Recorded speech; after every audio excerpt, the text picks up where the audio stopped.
हाँ जी मेरे पूंछी बहन भाइयों, सभी को जय श्री कृष्णा। क्या हाल चाल, उम्मीद करती हूँ आप सब ठीक है।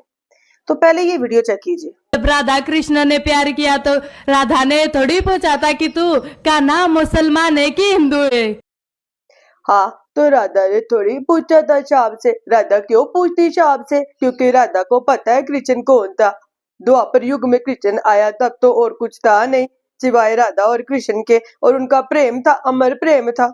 ये वो मोनालिसा है जो आजकल ब्रांड जो है काफी सुर्खियों में है। हर न्यूज चैनल, इंस्टाग्राम, फेसबुक, हर एक में ये लड़की छाई हुई है। क्यों छाई हुई है? जब प्रयागराज में कुंभ मेला स्टार्ट हुआ तो प्रयागराज के कुंभ मेले में ये वहां पे जो है मालाएं बेचने आती थी, रुद्राक्ष की मालाएं बेचती थी। और यदि इसे कोई बात करता था या कोई कहता था कि तुम बहुत सुंदर लगती है, तुम्हारी आंखें बहुत सुंदर है, तुम्हारा फोटो ले लें, तो ये उससे कहती थी कि हाँ मेरा फोटो ले लो, लेकिन मेरे फोटो के साथ तुम्हें एक रुद्राक्ष की माला लेनी पड़ेगी। उस कुंभ के मेले से इसे इतनी पब्लिसिटी मिली कुछ लोगों के कारण, जिनको इसकी आंखें इतनी खूबसूरत लगी, उनको इनकी आंखों में नीलमणि दिखने लगी। भाई कि नीलमणि है इसकी आंखों में, इसकी आंखें नीली है, मुझे तो नहीं दिखाई दे रही, कहाँ है नीलमणि भाई, कहीं उड़ गई? पब्लिसिटी देनी हो तो किसी ढंग के व्यक्तियों को दो, तो उन बच्चियों, माताओं, बहनों को दो जो तुम्हारे हिंदुस्तान के लिए, हमारे भारत देश के लिए कुछ कर रही हैं, भारत का नाम रोशन कर रही हैं। अब ये यहाँ पे हमें बता रही है अपना प्रेम प्रसंग। भाई तुमने किससे शादी की है, किसके साथ तुम्हारा प्रेम रहा, किसके साथ नहीं रहा, हमें इससे कुछ लेना देना नहीं है। लेना है तो सिर्फ सनातन धर्म से लेना देना है हमारा। तुम कह रही हो कि राधा ने कृष्ण से नहीं पूछा। भाई राधा कृष्ण से क्यों पूछती?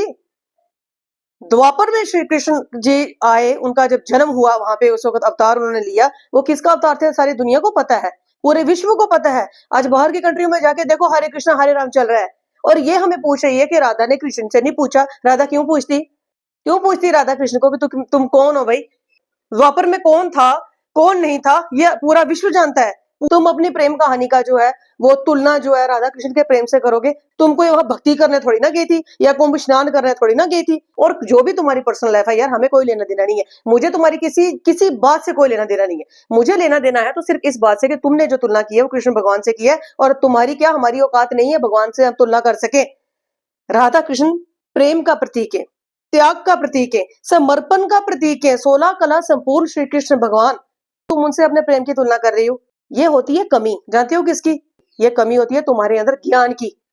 तुम्हारी जो रूट्स है ना, वो कहाँ से निकली है, कहाँ गई है। जब तुम्हें अपनी हिस्ट्री के बारे में नहीं पता है, तुम्हें अपने धर्म के बारे में नहीं पता है, तो गटर के कीड़े को उठा के अगर तुम लोग गंगा जल में डालोगे ना, तो उसे वो बर्दाश्त नहीं होगा। क्यों? क्योंकि उसे गंगा जल की शुद्धि पसंद नहीं आएगी, वो गंगा जल की पवित्रता उसे पसंद नहीं आएगी। उसे अपनी वही गटर की बदबू और गंदगी अच्छी लगेगी, वो बार बार गटर की ओर दौड़ेगा।